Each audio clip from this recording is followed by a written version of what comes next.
Boa noite a todos.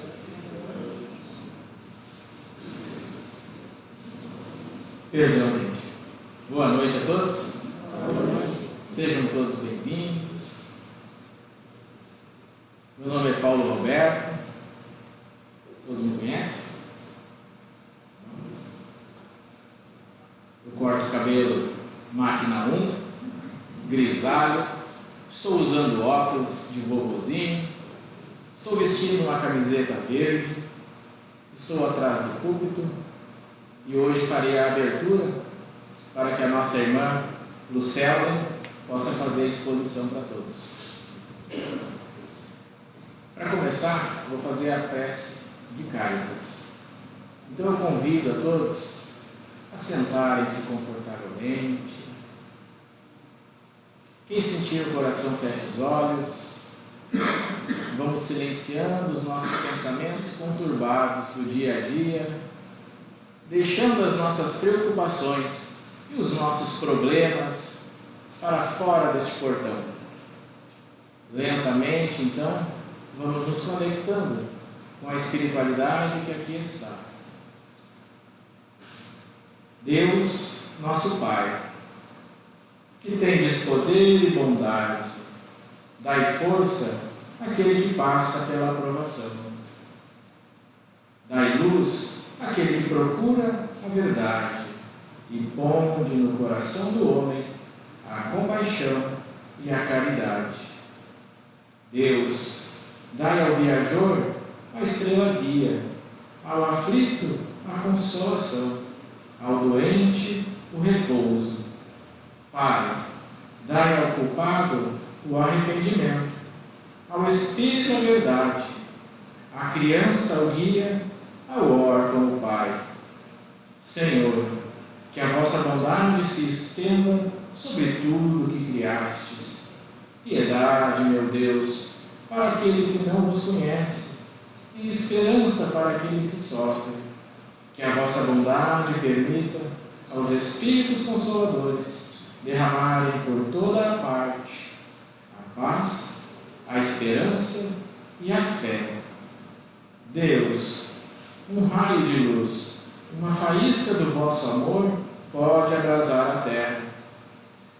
Deixai-nos beber nas fontes desta bondade fecunda e infinita, e todas as lágrimas secarão, todas as dores acalmar-se-ão. Um só coração, um só pensamento subirá até vós, como um grito de reconhecimento e de amor. Como Moisés sobre a montanha, nós os esperamos com os braços abertos. Ó poder, ó bondade, ó beleza, ó perfeição. E queremos, de algum modo, alcançar a vossa misericórdia. Deus, dai-nos a força de ajudar o progresso, a fim de subirmos até vós. Dai-nos a caridade pura, dai-nos a fé e a razão. Dai-nos a simplicidade, que fará de nossas almas o espelho, onde se deve refletir a vossa divina imagem. Que assim seja. Boa exposição para todos.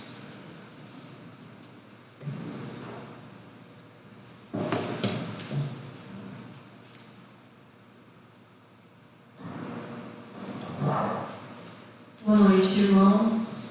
Não fiquem decepcionados. Hoje seria o nosso irmão Joel que viria fazer a exposição, mas infelizmente imprevistos acontecem, né? Então ele nos avisou que está agora até no hospital acompanhando o sobrinho dele. Então, vocês, como são pessoas muito caridosas, vão ter paciência comigo. Eu peguei aqui, quando eu vir para cá, eu cheguei aqui na frente, eu resolvi fazer uma prece e pedir o que nós poderíamos hoje falar para a gente refletir um pouquinho sobre a parte do Evangelho, né? O Evangelho é tão rico, em tudo que a gente abre, ele é tão atual, ele nunca é ultrapassado, a gente tem que sempre perceber isso, né? Jamais é ultrapassado. E qualquer leitura que tu faça, a gente nos faz refletirmos um pouco no sentido da nossa vida mesmo, como que estamos vivendo. E eu peguei bem-aventurados que são misericordiosos misericordiosos, olha só. E peguei uma parte bem interessante, que de vez em quando eu também não gosto muito de ler essa parte, sabe? Às vezes quando eu pego o Evangelho, eu olho assim, não vou pegar essa parte aqui, porque ela está querendo dizer alguma coisa para mim. Mas a gente tem que pegar e ser honesto, né? É o argueiro e a trave no olho. Esse nomezinho é estranho, né? Aí eu vou ver essa parte de Mateus. Como é que vedes um argueiro no olho do vosso irmão, quando não vedes uma trave no vosso olho? Ou como é que dizeis ao vosso irmão, deixai-me tirar o argueiro do seu olho, vós que tendes no vosso uma trave? Hipócritas, tirai primeiro a trave do vosso olho, e depois então vede como podereis tirar o argueiro do olho do vosso irmão. Ele foi bem sutil aqui, né? Ele puxou a orelha da gente. Porque, pensa bem, nós julgamos. Eu vou dar uma de um palestrante que vem aqui, ele gosta de dizer isso. Ele diz assim: bom, eu acredito que ninguém aqui julga, mas eu julgo. Aqui nesse lugar, aqui ninguém aqui julga, né? Todos aqui são pessoas misericordiosas, não julga ninguém, não olha para ninguém, não fala de ninguém. E eu vou dizer sincera, às vezes eu julgo. E é tão automático aquilo que vem, assim, sabe? Mas sempre tem uma coisa que vem dentro do nosso íntimo, assim, que é o acordar, porque nós estamos acordando realmente para uma essência melhor de nós mesmos. Nós estamos deixando para trás aquela coisa mais primitiva do meu, de posse, de ter certeza, de ter razão, do que o outro é o inimigo. Nós vamos deixando isso para trás aos poucos. Eu estou dizendo aos poucos, tá? Aos passos de formiga. Mas estamos aqui. Olha só que maravilha. Hoje não teve um jogo aí. Com certeza todo mundo viu, né? Eu não gosto de jogo, viu? Mas meu marido viu. Ele estava lá vendo o jogo do Brasil, o Brasil ganhou. Aí eu pensei, hoje não vai ter quase ninguém lá na casa, o pessoal vai estar de ressaca do jogo, né? tão eufórico que todo mundo está. Mas não é todo mundo, né? Todos estão aqui. Aí aqui na explicação dos Espíritos, eles falam assim: uma das insensatez da humanidade consiste em vermos o mal de outro antes de vermos o mal que está em nós. Para julgar-se a si mesmo, fora preciso que o homem pudesse ver seu interior num espelho e pudesse, de certo modo, transportar-se para fora de si próprio, considerando-se como outra pessoa, e perguntar: quem pensaria eu se fizesse alguém fazer o que faço? Isso é lá no nosso íntimo que nós temos que avaliar. O Evangelho é uma bússola, eu sempre já disse isso várias vezes e vou continuar dizendo, e ele é atual.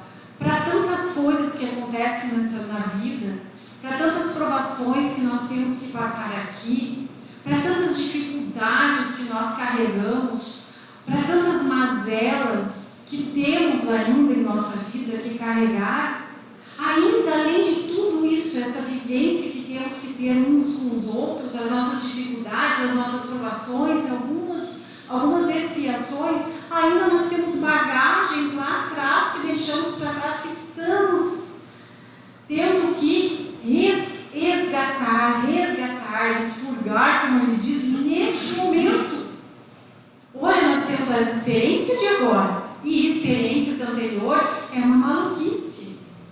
Mas Jesus ele sempre nos entendeu. Lembrem quando está nos apóstolos lá, Pedro, que tinha fraqueza. Pedro que se achava um homem tão forte, tão distinto, que era poderoso, que achava que protegia Jesus. Ele não falhou e Jesus sabia que ele ia falhar. Tanto que ele avisou a Pedro, mas só avisou, que ele deu um alerta para ele. Olha, não se acha tanto, porque eu estou dando a minha linguagem, viu? Não, Jesus não fala desse jeito, tá? Eu estou dando a minha linguagem. Não se acha tanto, porque tu vai me negar 3 chocante, né? Quantas vezes o Gal vai tampar 3 vezes, tu vai me negar as 3 vezes. Olha, Pedro ficou eufórico com aquilo. Como sim, Senhor? Jamais lhe negarei. Mas Jesus não tentou fazer ele mudar de ideia, tentou? Judas traiu, foi lá, deu um beijo, Jesus sabia, mas ele tentou demover, tirar da ideia dele de fazer aquilo? Não, porque nós temos o livre-arbítrio e ele sabe da nossa jornada, da nossa pequeneza, da nossa caminhada aqui, que todo mundo tem que ter as suas experiências e muitas vezes errar. Nós erramos, aí voltamos, acertamos, erramos aqui mesmo, nessa encarnação, neste momento. Quantos erros cometemos nessa semana? Quantas coisas que não deveríamos ter dito e dizemos, ou nem precisamos dizer, pensamos, né? Até com a questão do julgamento aqui. E Jesus entendia a nossa fragilidade, ele entende a fragilidade da humanidade. Ao querer evoluir e andar rápido e ser aquele ser celestial que nem Jesus foi, que nem muitos que tem aí que nós podemos tirar como exemplo, Chico, Divaldo, ou tantos outros que têm aquela força de espírito mesmo, de poder seguir em frente e não se abater com tantas coisas difíceis que acontecem, todos nós vamos chegar. Jesus diz uma coisa que eu sempre martelei aquilo que ele diz: vós podereis fazer o que eu faço e até melhor. Olha o que ele colocava em cima de nós. A certeza que ele olha para nós e ele consegue ver o nosso futuro. Ele conseguiu enxergar o nosso futuro ali, que ele disse que nós conseguiríamos fazer até melhor. E nós nos achamos tão incapazes, ou tão menos, ou não merecedores. Quantas vezes, quando nós vamos fazer um pedido para um irmão, vamos fazer uma prece, e pedimos para alguém fazer uma prece por nós, por que nós não fazemos uma prece por nós? Hoje eu estava conversando com um menino muito inteligente, que é muito filosófico, e eu perguntei assim: como tu faz uma prece? Eu só agradeço. Mas tu não pede nada para ti? Ele: não, eu só agradeço. Mas tu não tem nada para pedir para ti? Eu não me sinto muito bem em pedir para mim. Eu acho que eu não deveria pedir porque eu tenho tanto, e aí eu agradeço. Mas tu não quer algo para ti? Eu quero. E por que tu não pede? Isso não é uma questão de orgulho? Não é um pouquinho de orgulho? Ou um pouquinho de vergonha? Sabe o que é a vergonha? É exatamente isso que nós estamos vendo. Quando nós julgamos, quando nós não perdoamos, nós não nos sentimos capazes de olhar e nos conectarmos com a espiritualidade, com Deus, e pedirmos algo realmente com toda velocidade ou fervorosidade para nós. E nós fazemos a prece para o nosso pai, nossa mãe, nosso filho, nosso marido, nosso vizinho, um vizinho que vai lá e pede alguém que a gente descobre que está muito mal, aí a gente faz também uma prece para essa pessoa e fizemos para todo mundo. E quando chega a nossa vez de refletirmos e pensarmos, analisarmos como estamos, não pedimos para nós. E não está ali que ele diz: batei-vos e a porta vos. Essa parte de vos é muito complicada, né, no Evangelho, quando a gente vai lá em vos abrirei-vos, bate a porta que ela vai abrir. Mas você tem que bater, você não pode ficar parado na frente da porta esperando que ela abra e alguém te convide: entre, minha irmã. Não, a humildade é isso aí. A humildade é você bater. A humildade é você pedir. A humildade é você chegar acima de Deus, o Pai, o nome que você quiser dar para nosso Criador, e realmente pedir. Mas quem faz isso com todo o coração, assim, aquele pedir que vem da alma, não aquele pedir que vem daqui para cá? Muitas vezes, eu vou confessar uma coisa aqui para vocês, que eu não deveria, mas vou. Quantas vezes na minha vida eu fui me deitar, eu estava com preguiça de fazer uma prece, porque também Deus não exige isso de nós, viu?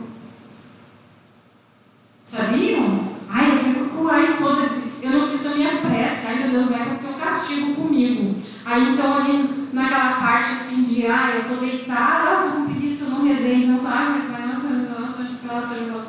é daqui para cá. Eu estou fazendo um ritual. A conversa com Deus que tem que ser feita é aquela conversa que eu jamais teria coragem de falar para outra pessoa. Aquela conversa com Deus, que é o Pai misericordioso, é eu declarar para Ele aquilo que está no fundo da minha alma que eu não teria coragem. E às vezes eu não tenho coragem de assumir até comigo. Porque, como eu disse, se Jesus entendia a fragilidade do ser humano e entende a nossa fragilidade, imagine o Pai, o nosso Criador. E como é pedir? O que vocês pediriam? Pararam para pensar? Aí muitos vão dizer, eu vou pedir saúde. Bom, é complicado pedir saúde, né? Eu tenho uma coisa para confessar para vocês, eu fui fazer uns examezinhos de sangue, que os médicos pedem quando a gente chega a uma certa idade, assim, né? Principalmente mulheres menopausadas, que elas, algumas aqui sabem do que eu estou falando, e tá tudo lá, eu sempre fui tudo tranquilo, aí de repente lá nos meus examezinhos, deu que eu tenho um colesterol alto. Opa! E aí não pode comer isso, não pode comer aquilo, não pode comer. Mas pergunta se ela deixou de comer o que ela gosta. Ela não deixou? Aí eu vou pedir para Deus baixar meu colesterol. Não dá. Então eu tenho que saber o que eu tenho que pedir.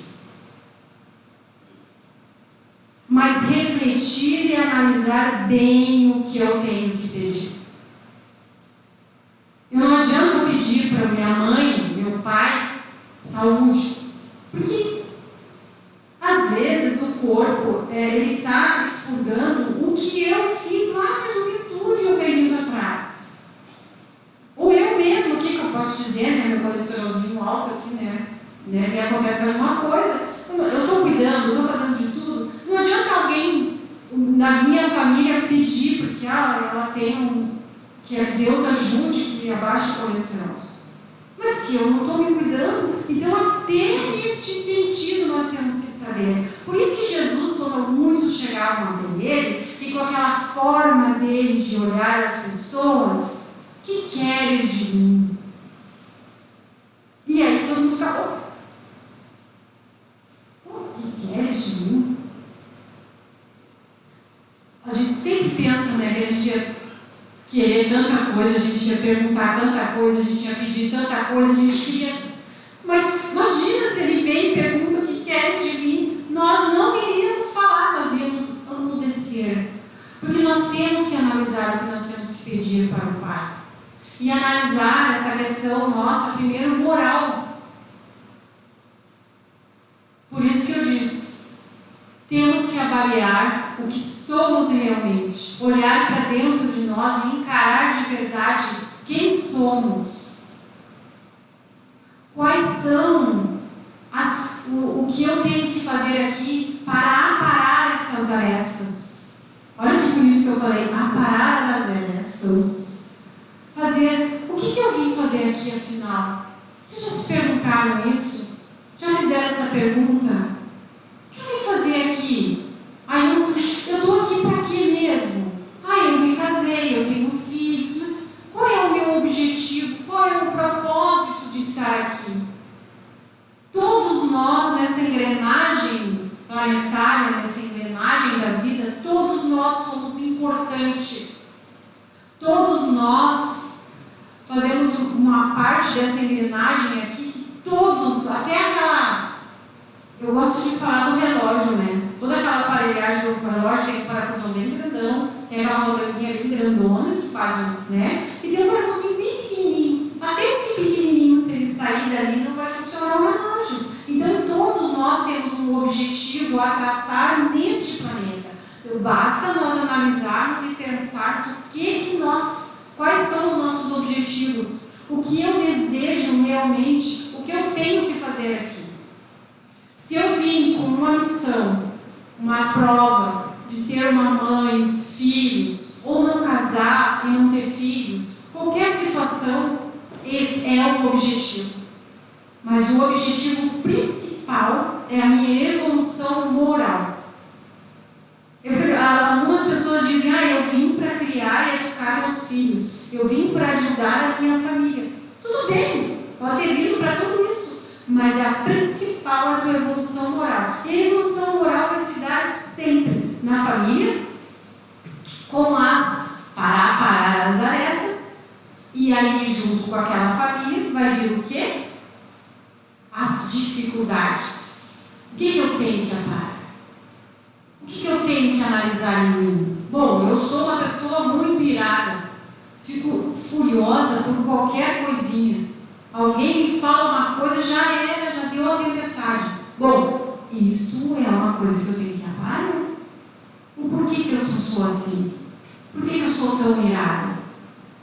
Eu sou funcionário. Vocês estão conversando para vocês aqui, estou fazendo confissão aqui. Eu sou muito impaciente. Muito impaciente. Mas a minha impaciência, que eu tenho, me traz pessoas na minha vida que são a calmaria em pessoas. Eu sou aquela pessoa que eu tenho que fazer isso aqui. Isso aqui é rápido. Lu, pega aquilo ali para mim e guarda lá. Se a Lu levantar dali, um tempão para levantar, para ir lá pegar aquela garrafinha, eu sou mulher, já peguei e já guardei. Né? Mas eu vim com pessoas assim na minha vida. Para quê? Para que eu avaliasse essa minha impaciência e aperfeiçoasse, usasse essa impaciência como uma criatividade para outra coisa. Porque nós gastamos muito a nossa energia nos nossos defeitos. Mas nós temos que colocar os defeitos que nós temos e transformá-los em algo que nós podemos utilizar para a benfeitoria de todos. Porque todos nós temos dificuldades, mas temos coisas em nós que são muito objetivas e muito boas. Então, como que eu vou fazer isso? Nós temos que nos avaliar. E é difícil. Porque é mais fácil avaliar o outro, né? A gente sentar aqui, ficar avaliando, olha o jeito que aquele ali fala, olha como aquele ali está fazendo, olha como... Por isso que está aqui, hipócritas. Nós temos que ter mais tolerância. E também tolerância com as nossas dificuldades. E assumirmos que temos dificuldades. Pedir perdão quando falharmos com alguém. Não é difícil. E se tu achas que é difícil, porque o orgulho ali está maior que a humildade. Então a autoavaliação é necessária. Quando pega o livro dos Espíritos, todas as partes do livro dos Espíritos ali, todas as formas, as perguntas que eles fazem, eles sempre dizem assim, evolução moral, evolução da pessoa, evolução do espírito, mas parte de você. Você que tem que crescer, você tem que evoluir, você que tem que evoluir moralmente. As experiências são de nossas, mas nós temos que viver em comunidade, em comunhão. E como que vamos conviver em harmonia? Todo mundo deseja paz. Se tu falar 99,99% as pessoas querem a paz. Mas há uma guerra no interior tão grande que é impossível ter paz. Uma guerra que nós transformamos dentro de nós, ela é impossível. Nos afeta o nosso organismo físico. Nós entramos em conflito com nós e com os nossos. Então, por isso, nessa parte do Evangelho, que eu peguei, ganhei um outro trechinho aqui. Esse livro é novo e aí não para aberto.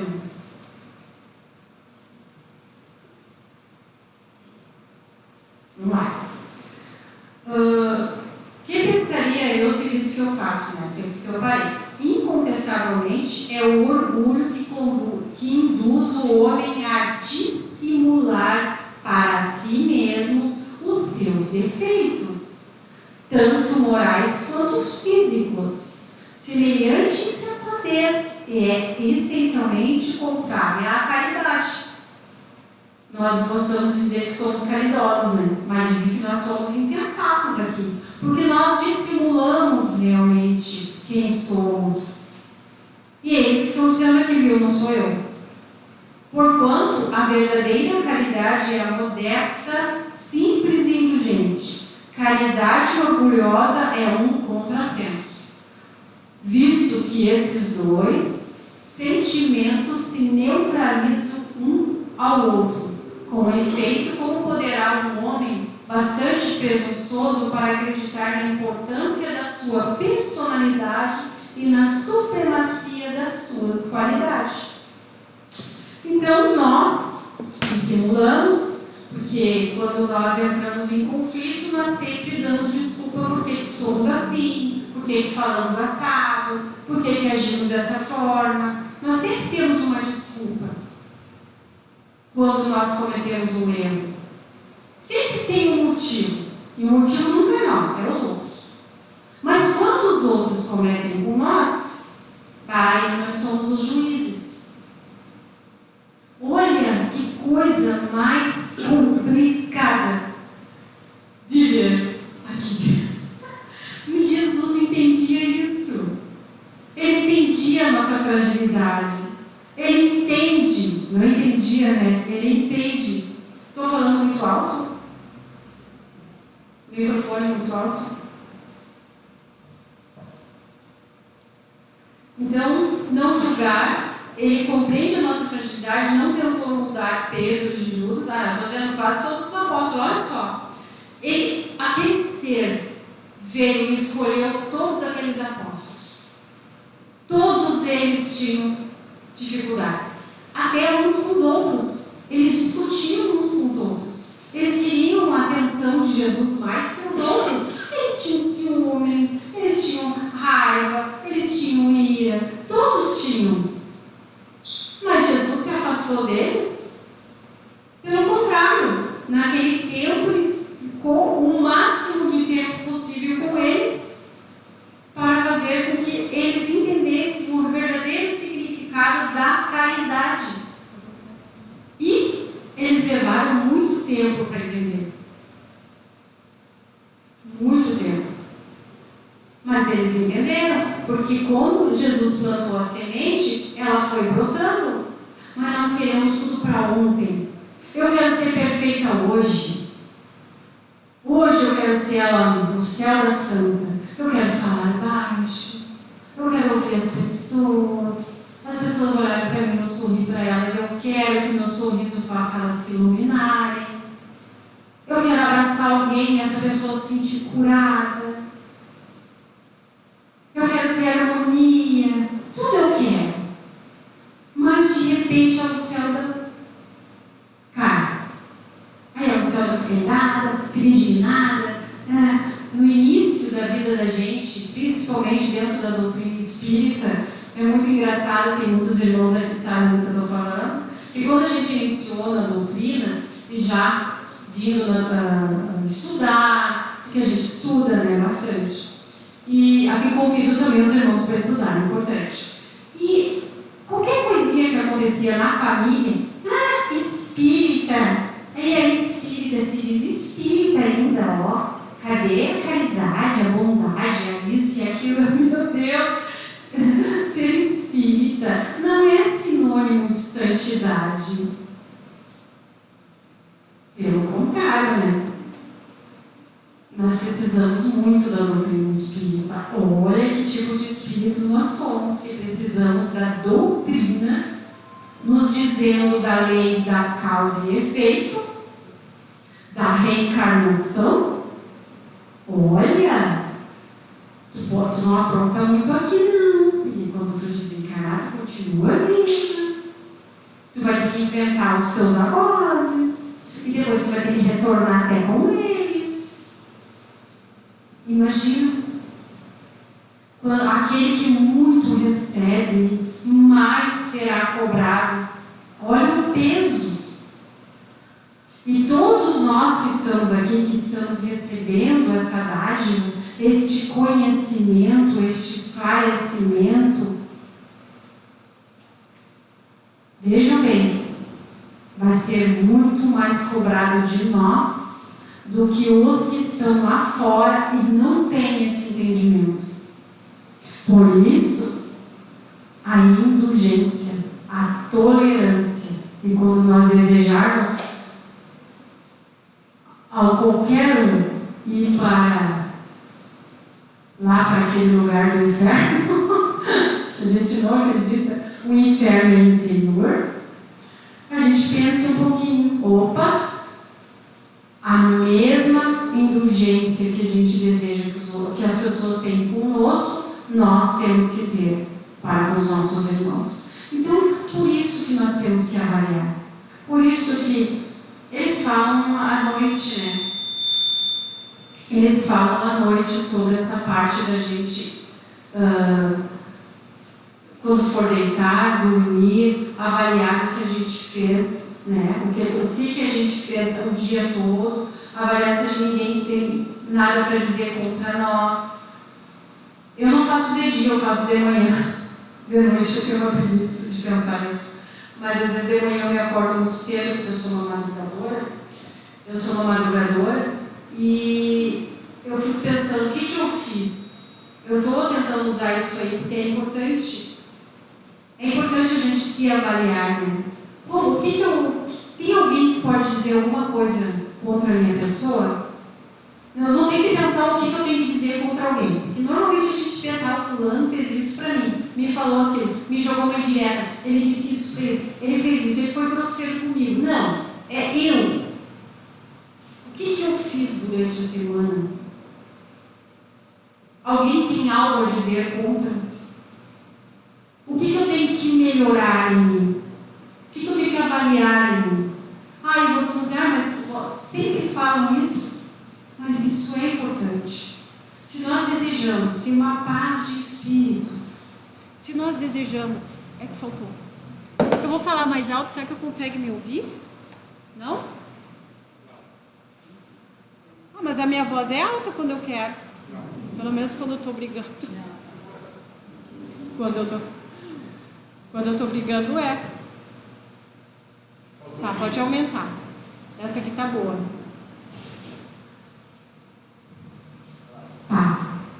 Agora, foi por isso que estava pitando. Eu acabei com a energia do microfone. Puxei a energia toda para mim. E olha que estava alta. Meu Deus. Vou fazer o contrário. A autoavaliação é importante. Essa parte da gente analisar. Olha, eu perdi meu fio da meada, mas eu tenho certeza que eu estava falando isso. A autoavaliação é muito importante. Porque ao autoavaliar-se, nos mostra o que nós temos que melhorar, porque nós desejamos tanta coisa para nós, né? E eu estava falando, vamos saber o que pedir para Deus. E nessa semana, eu vou pedir para vocês esse tema de casa. Eu já falei isso em outras exposições, se Jesus materializasse na frente de você, na frente, o que vocês pediriam a Ele? É um tema. O que vocês pediriam? Porque se Ele fizesse isso agora, ninguém ia pedir nada. Eu ia ficar tudo envergonhado. Ou eu ia ficar pensando muito, né? Sabe aqueles filmes que dá do gênio, que tem 3 desejos? Já notaram que os 3 desejos sempre dão tudo errado. Porque o pedido é muito estranho. A pessoa pede uma coisa, mas vem outras e... É saber pedir. O que vocês pediriam? Vamos pensar um pouquinho. Eu fiquei uma semana refletindo sobre isso, acredito. Eu fui fazer uma exposição. Nessa exposição eu fiz essa pergunta. Mas eu fiz essa pergunta, não fiz para mim. E daí depois eu fiquei pensando, a pessoa estava fazendo a prece, eu me sentei e fiquei pensando, mas o que eu pediria para Jesus se Ele materializasse aqui na minha frente? O quê? Eu não saberia. O que pediria?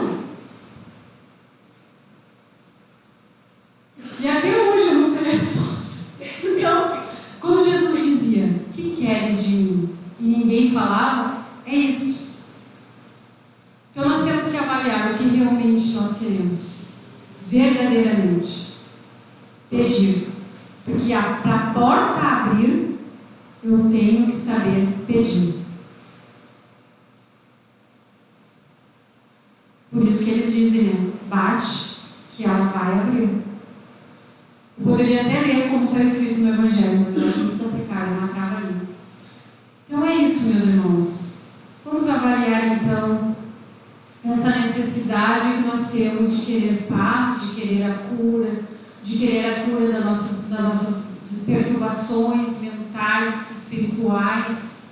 Vamos avaliar o porquê que nós queremos tanto isso, mas o que nós poderíamos para auxiliar a espiritualidade a nos auxiliar. Porque os irmãos estão aqui, eles estão à nossa volta nos auxiliando. Mas é que às vezes eles estão ali e nós não estamos ouvindo. É quase que nem aquela mãe falando para o filho, dando todo o conselho e nem ouve. Deus não abandona ninguém.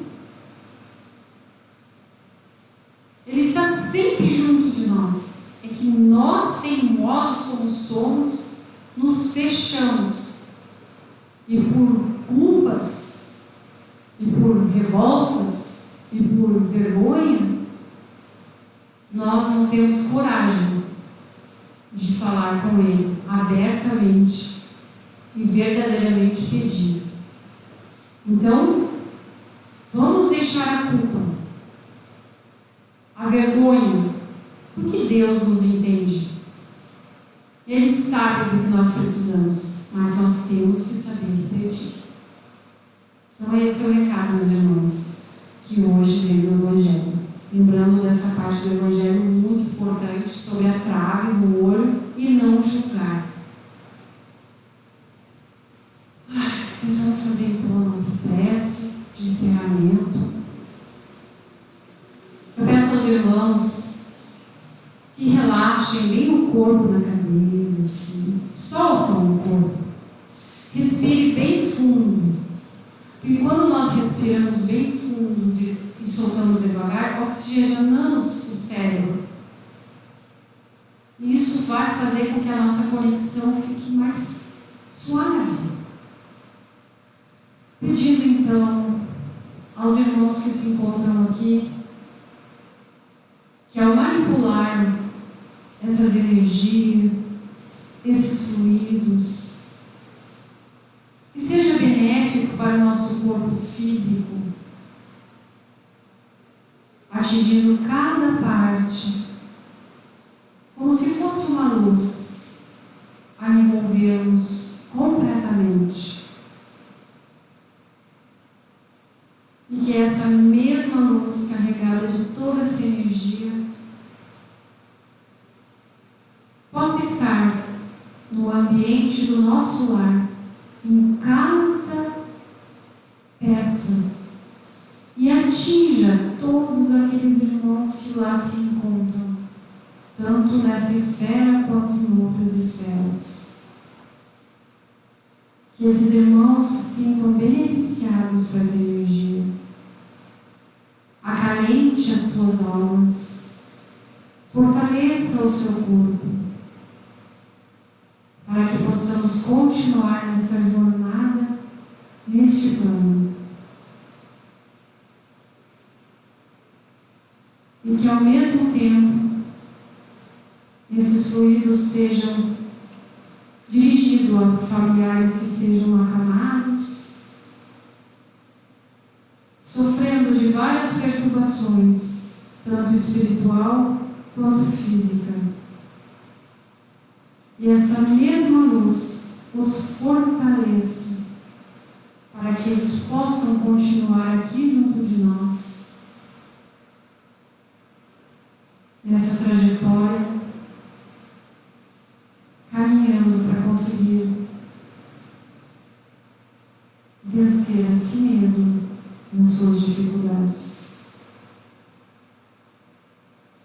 E que essa boa energia acalente a alma de tantas mães que estão aqui em sofrimento por causa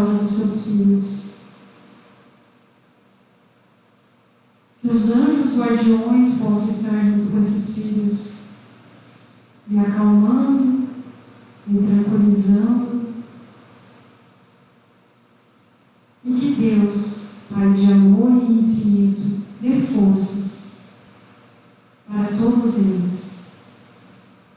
Retornando aqui neste ambiente, agradecendo sempre a espiritualidade, a equipe diretiva dessa casa e aos trabalhadores, que todos sejam beneficiados com esta harmonia e este amor. Muito obrigado, meus irmãos, e que todos tenham uma boa semana, que a paz do Mestre Jesus se faça presente em cada coração, que assim seja.